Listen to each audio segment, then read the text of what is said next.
Wisma Anjungan Jawa Tengah merupakan satu area wisma atau penginapan milik pemerintah Provinsi Jawa Tengah yang berlokasi di Taman Mini Indonesia Indah. Anjungan Jawa Tengah diisi oleh beberapa bangunan, di mana bangunan induknya adalah Pendopo Agung dengan bentangan atapnya yang luas ditopang 4 soko guru, 12 soko penanggap, dan 20 soko penite. Bangunan tampak megah dan anggun selayaknya pendopo keraton, lengkap dengan berbagai alat musik gamelan. Banyak aktivitas yang dilakukan di Anjungan Jawa Tengah. Selain untuk pertunjukan wayang, latihan tari, serta aktivitas seni lainnya, di Anjungan Jawa Tengah terdapat amphitheater outdoor atau panggung terbuka untuk pertunjukan sendera tari Ramayana serta pertunjukan aksi seni daerah Jawa Tengah lainnya yang secara reguler digelar di Anjungan Jawa Tengah TMII.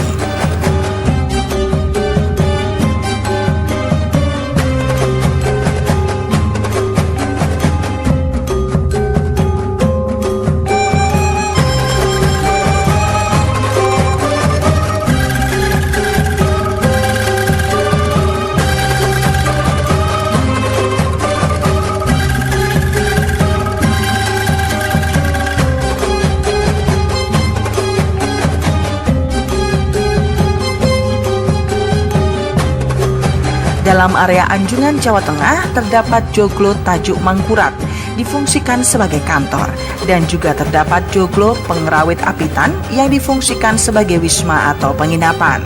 Wisma Anjungan Jawa Tengah didesain dengan konsep dormitory atau asrama, satu kamar dengan lebih dari 4 tempat tidur, meskipun tersedia juga kamar single bed dan twin bed.